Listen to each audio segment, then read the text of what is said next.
The commitment to employee well-being is there at the top level, but when it comes to execution at the ground level, it is not so.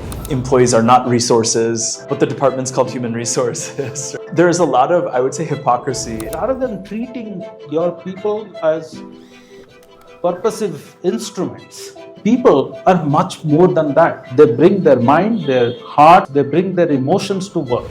What does it actually look like on the ground? Professionalism, about dignity, about diversity, about growth. These are like the four pillars of a table which makes the table remain stable.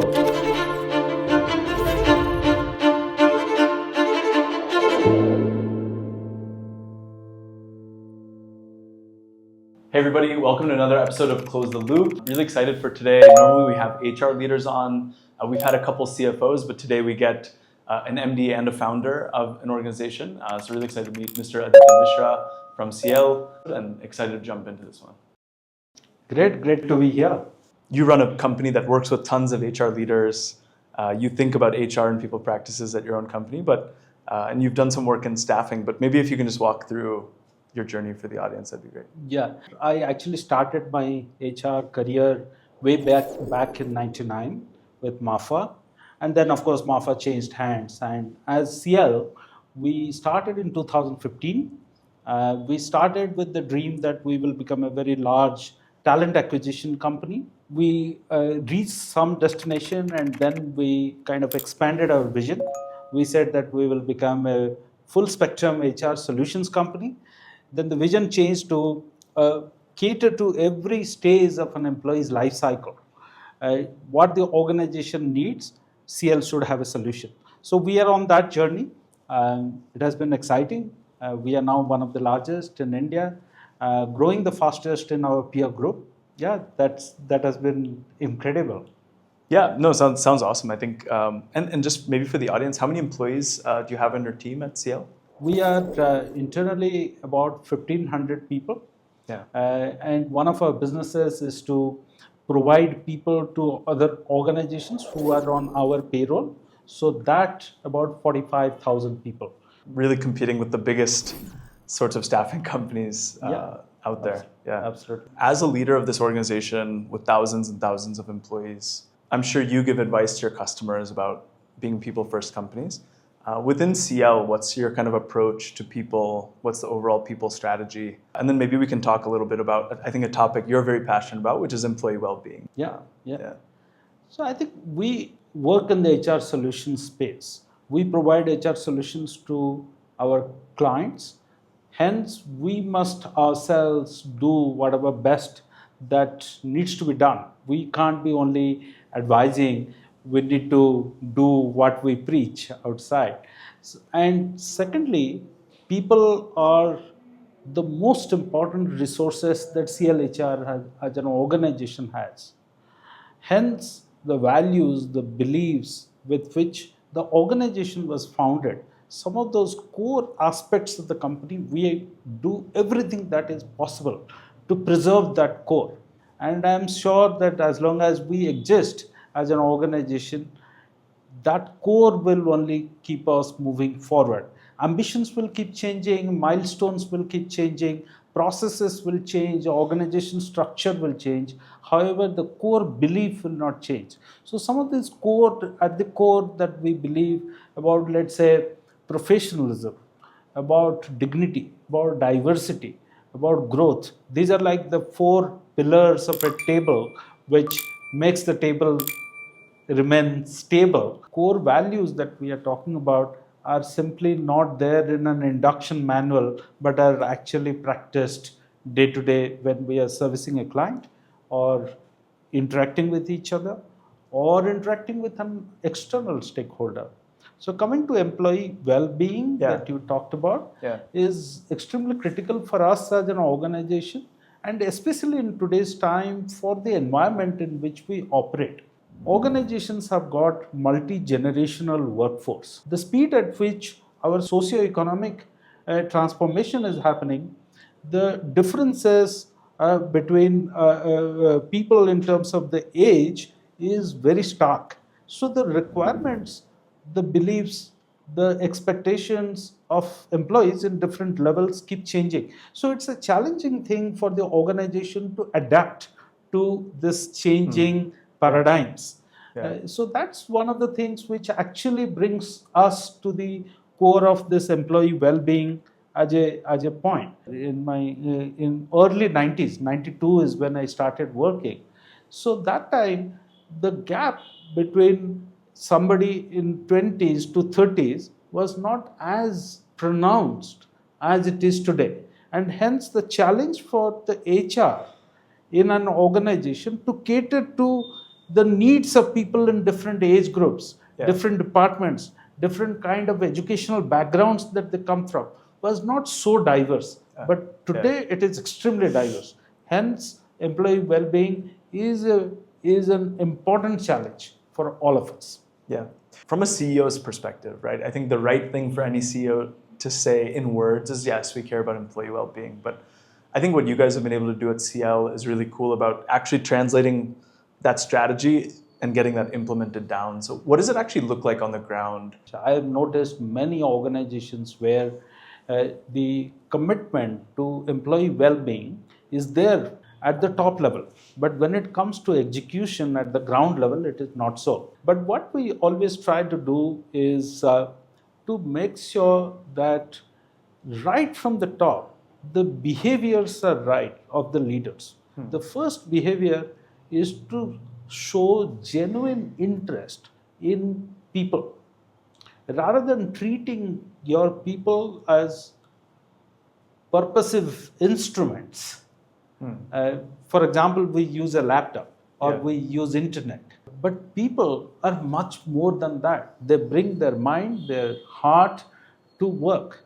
They bring their relationships, they bring their emotions to work. So the leaders have to first demonstrate genuine care.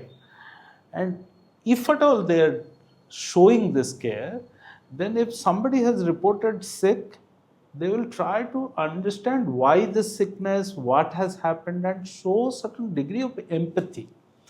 That percolates down to to the first level.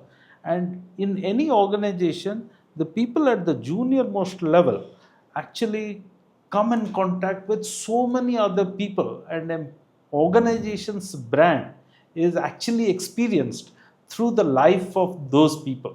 So it's super critical in my mind that this concept actually percolates down to the right at the entry level.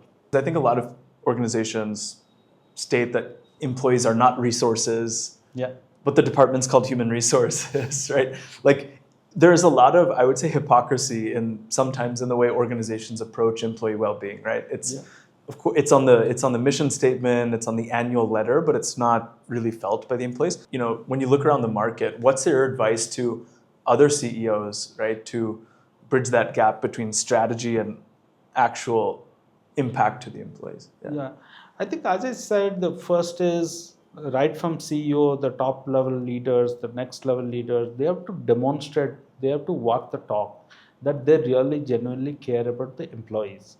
Secondly, they need to really organize various kind of communication within their organization so that the employees understand what kind of benefits are available. I have noticed that even within our own organization, that sometimes benefits are there, programs have been there, people have been sent emails, maybe in an open house, HR came and spoke about it, but employees didn't register that in their mind. It is not the question of intent. Intent is right, but communication hasn't happened. So this is the second thing I would like to say, that organizations have to figure the ways in which communication has to happen effectively. The third thing is that organizations have to institute an effective way of resolving complaints, listening to issues, and resolving them very promptly. I think these three things, if it happens, an organization's execution or implementation will become much better. No, I think that makes sense, and I think a lot of our HR audience really tries a lot to make sure it's not just another email from HR, but they do creative things. And I think some of the things we've seen happen really well is one, educating the manager layer. So making sure if you have health benefits like a telehealth, that's in the hands of managers. And so, because when somebody applies to sick leave, it's with their manager. That's generally the person who's going to have that conversation. And so I think that's worked for a lot of companies. And then also on-site visual collaterals. Like right now we're running a Rip the Band-Aid campaign. It's literally... I saw that. It was nice. Yeah. And it's just like something that kind of breaks the schema of employees to say, oh, this is something different. What's it about? And as they do it, I think they get to learn about their insurance. They know where the e-card is, et cetera, et cetera. So also wanted to know from a CEO's perspective, you're a capital allocator. You're making investments, right? Your people cost is a huge investment that you're making. You do all these programs around benefits, you offer benefits, those are investments. How do you measure the impact of those investments, and how do you approach ROI on employee well-being? I must say that this is a hard question. This is not very easy. And traditionally, when we use terms like ROI, returns on investment, it typically falls in the domain of finance, and finance just knows the numbers. They'll say, okay, what's the cost and where is the profit, or what's the impact? It's the question, how do you measure that benefit? I strongly believe, and I've seen many leaders believe in it and do it, that an employee who's happy, who feels proud about his or her employer, will stay longer, will stay more engaged. The employee would always come forward to walk that extra mile for his or her employer. So the productivity will naturally improve. Retention will improve. Being in HR solutions, I can tell you the hidden cost of recruiting somebody. If you have a vacancy, you have to replace that person. There is so much of effort which is not measured, but the organization spends that effort to actually replace that person. Yeah, attrition is expensive. Attrition is extremely expensive. So who's measuring that cost? Nobody is measuring that cost. It's an opportunity cost. I strongly believe that if an employee feels happy, feels proud to be working for that organization, employee feels listened, then the employee will always walk that extra mile, and organization will get that benefit, will stay longer, will be more committed, the employee will advocate to others to come and work for that company. Customer service and customer satisfaction levels of that organization goes up, because employee is always, you don't have to really push the employee to perform. So that's how it works. I am very clear that ROI is very high. I don't have a number, but I am extremely clear in my mind that an organization which takes care of its employees, which treats its employees with respect, which trusts its employees, which gives them the freedom to operate, gives them an environment of fairness to work. That's the best way of employee wellness and health. Yeah, I do think it's hard to measure. I agree. And I think there have been different attempts at it. And the cool thing now, I think, for HR teams or who are making that pitch to the person in your role at their company, I think there are ways of kind of figuring that out and relating things to the number of sick days being taken, making sure that benefits and well-being is asked in the employee pulse surveys and scores. So I think there are little ways, probably imperfect still, but I think all a good attempt to kind of get there. You've worked with thousands of HRs, I think, over the course of your career. We have a community here of thousands of HRs. Any advice that you have for them as they kind of go out and try to run these employee well-being programs at their firms? Is there any kind of closing message that you want to leave them with? I think it's about being genuine with people, being authentic with people of their own employees, being transparent, tell them what's possible, what's not possible, show them a path. That I think is kind of was always true, is probably more critical than it was ever before, because of the reasons that we discussed earlier. No, great discussion. I think we could probably keep chatting for a long time, but I think really, happy to have Mr. Aditya Mishra here from CIEL. Best of luck to you and the organization. I know lots of big and exciting news coming ahead for you guys. So thanks so much for Thank you joining so us much. today. Thanks for inviting, and thanks for this opportunity to talk to thousands of other HR people through this platform. Thank you. Awesome. And that's it. Yeah. Thank you.